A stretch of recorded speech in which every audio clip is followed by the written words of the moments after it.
ओम नमो भगवते वासुदेवाय। जय श्री कृष्णा, हर हर महादेव, जय माता दी। आज इस वीडियो में संतान सप्तमी व्रत की कथा का श्रवण करेंगे। भले ही आप व्रत कर पाएँ या ना कर पाएँ, परंतु इस कथा का श्रवण करने से संतान की उन्नति और संतान प्राप्ति, सुख समृद्धि होना निश्चित है। सबसे पहले यह व्रत जो है 3 सितंबर के दिन किया जाएगा, तो ऐसे में इस कथा को श्रवण किए बिना आपकी पूजा जो है अधूरी है। आरंभ करते हैं। बोलिए श्री कृष्ण भगवान की जय। हर हर महादेव, जय माता दी। एक समय की बात है, श्री कृष्ण ने युधिष्ठिर को बताया कि किसी समय मथुरा में लोमेश ऋषि आए थे। मेरे माता पिता देवकी और वासुदेव ने भक्तिपूर्वक उनकी सेवा की थी। तो ऋषि ने उन्हें कंस द्वारा मारे गए पुत्रों के शोक के से उभरने का आदेश दिया। हे देवकी, कंस किसने तुम्हारे कई पुत्रों को पैदा होते ही मारकर तुम्हें पुत्र शोक दिया है? इस दुख से मुक्त होने के लिए तुम संतान सप्तमी का व्रत करो। राजा नहुष की रानी चंद्रमुखी ने भी यह व्रत किया था, जब उसके भी पुत्र नहीं रहे।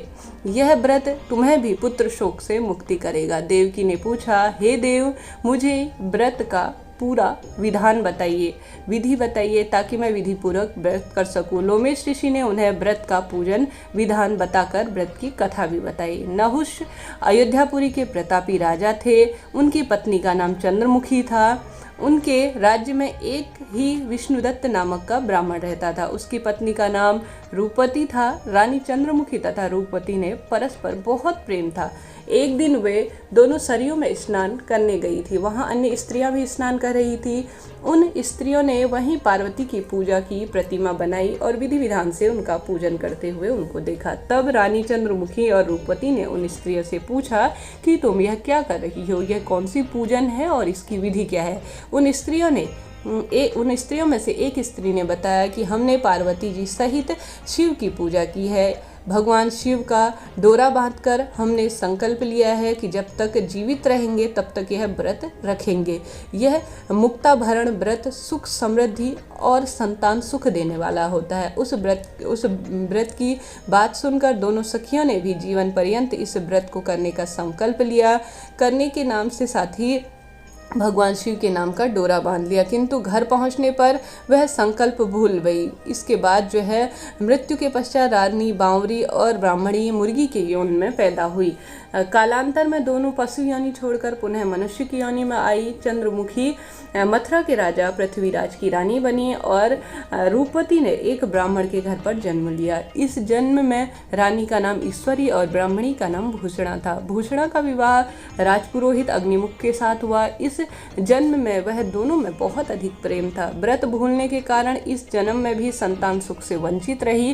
प्रौढ़ अवस्था अर्थात युवा अवस्था में उसने एक गूंगा और एक बहरे पुत्र को जन्म दिया, मगर वह दोनों ही 9 वर्ष की आयु में मृत्यु को प्राप्त हो गए। भूषणा ने व्रत को याद रखा, लेकिन उसके गर्भ में सुंदर से 8 संतानों का जन्म हुआ जो पूरी तरह से स्वस्थ थे। रानी ईश्वरी ने पुत्र शोक की वेदना के लिए एक दिन वह भूषणा से मिलने गई। उससे देखते ही रानी अपने मन की जो है बात अर्थात उनके मन में ईर्ष्या की भावना पैदा हुई, डाह की भावना पैदा हुई, जिससे भूषणा को विदा करके उसने उनके पुत्रों को जो है भोजन के लिए बुलाया और भोजन में विष मिला दिया। परंतु भूषणा के व्रत के प्रभाव से उन बच्चों का बाल भी बांका नहीं हुआ।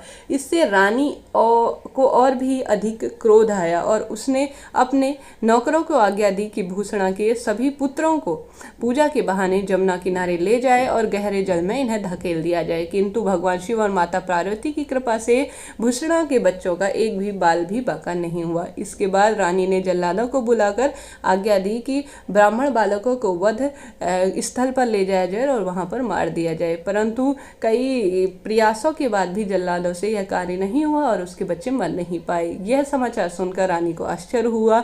उसने भूषणा को बुलाया और सारी बात बताई और क्षमा याचना करने लगी कि कारण बताइए जिस कारण तुम्हारे बच्चे जो है अभी भी जीवित अवस्था में है। भूषणा बोली, क्या आपको पुनर्जन्म की बात स्मरण नहीं है? तो रानी बोली, नहीं, मुझे बिल्कुल भी याद नहीं है। जब उसने कहा, सुनो, पुनर्जन्म में तुम राजा नहुष की रानी थी और मैं तुम्हें सखी, हम दोनों एक ही जो है घर परिवार में जन्मे हुए थे और साथ ही भगवान शिव के हम दोनों भक्त थे और हमने भगवान शिव के नाम का डोरा बांधा था और संकल्प लिया था कि जीवन पर्यंत संतान सप्तमी का व्रत की करेंगी, किंतु दुर्भाग्यवश हम भूल गए और व्रत की अवहेलना होने के कारण विभिन्न योनियों में जन्म हुआ। अब फिर हम मनुष्य को जन्म को प्राप्त हुए थे। अब मुझे उस व्रत की याद आ गई और मैंने इस व्रत को किया। उसी के प्रभाव से आप मेरे पुत्रों को चाहकर भी नहीं मार सकी।